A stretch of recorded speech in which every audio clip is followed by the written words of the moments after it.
Well, hello and welcome back. I'm really excited to be here with you today because something has happened in my own personal trip planning that I think really serves to illustrate how apps can be used together to solve a problem and to enhance your outdoor experience. So, let me give you a little bit of background. A little less than 6 months ago, I booked a reservation for the Lost Dutchman State Park in Arizona.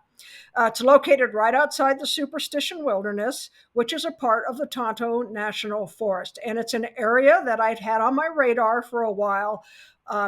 Looks really, really pretty, some really great hiking. So I'm really looking forward to going there. I booked the week of October 7th. And again, I booked this back in June, and I booked this on the assumption that typically it starts cooling in Arizona around the end of September. So I figured it should be tolerably cool by the week of October 7th. Well, as time went on and October 7th got closer, I was watching the weather. And what happened was I didn't just have to watch it, I could feel it. It got cooler, and then lo and behold, it got hotter, and it got hotter in a major way. So now I was able to look out at a forecast and find Lost Dutchman. And roughly 2 weeks in advance, it was forecasted to be 100 degrees on October 7th. So I thought, this is going to be a problem. Now, another thing I do kind of independently of that is I mentioned in a previous video that I use all trails for hiking and trail research. And typically, way in advance, I'm just kind of looking, to see what's going to be out there. And I will probably pick a few and stick them into favorites. Now that it's closer to time, I want to do more detailed research. And if it's going to be hot, I want to know more about elevation gains and the condition of the trails and things like that. So I'm watching the weather, and then I went back into all trails because I wanted to take another look at the trail situation. And that's where I want to start today. That's what I want to share with you. I want to show you what happened when I went back into all trails. So here we are at all trails. We're going to go to saved, because that's where favorites are, and we're going to click on the favorites. And the favorites come up over here on the left side of the screen, and you'll see this is the Superstition Ridgeline Trail. So we're going to click on that. You can also see it's how pretty it is out there. The trail appears on a little topo map to the right, but here's what jumped out at me right here: closed. What? The first time I researched these trails, none of them were closed. And then down below, you'll see it says, bummer, this trail is closed. We'll update this page if and when it reopens. Now let's scroll down and look at some more right there. Description: fire closure. As of September 24, this area is closed, blah, blah, blah. Here's what I'm really interested in for more information, show more. So let's click on that.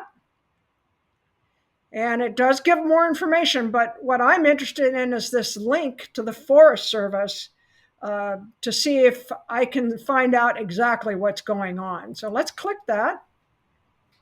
And there we are. This takes us to the page. Siphon Fire Trails Closure Order.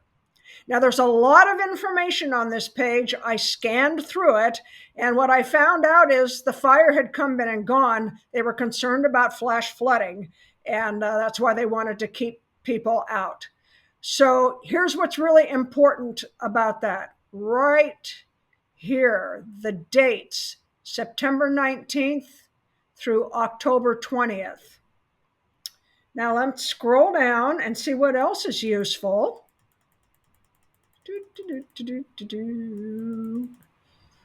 All right, and what we find here is a map. This is great because a picture's worth 1,000 words. Let's click on that. And this shows the exact area that's impacted. Right here is Lost Dutchman State Park. And then you can see all the trails leaving the park directly. Well, this is a lot of where I wanted to go, and of course, back into all this area. So this is all where I wanted to hike, and it's entirely closed off.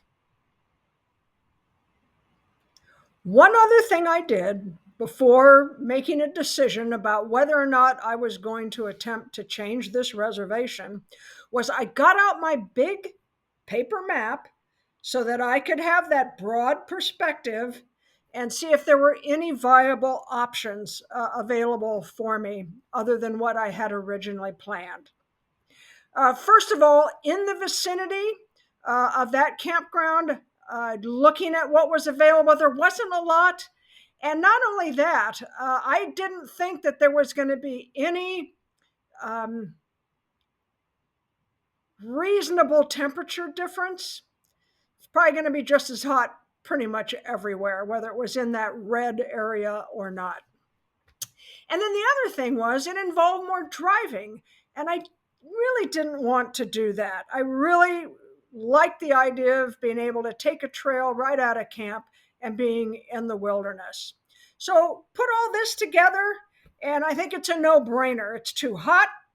I'm not going to be able to do anything that I thought I was going to be able to do, that I had planned on doing, and I really don't have any good options in that vicinity. So, you know what? I'm going to change the reservation. So I did that.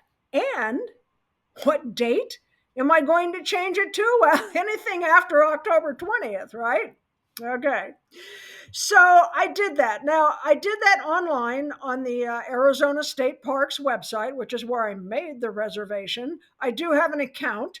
So it was really, really easy to make that change. I'd love to show it to you, but there's information there that I prefer not be splashed all over the internet.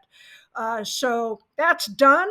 I got email confirmation, and I'm good to go on a week that is forecasted to be significantly cooler, and when that area should be open and I should be able to do everything I want to do.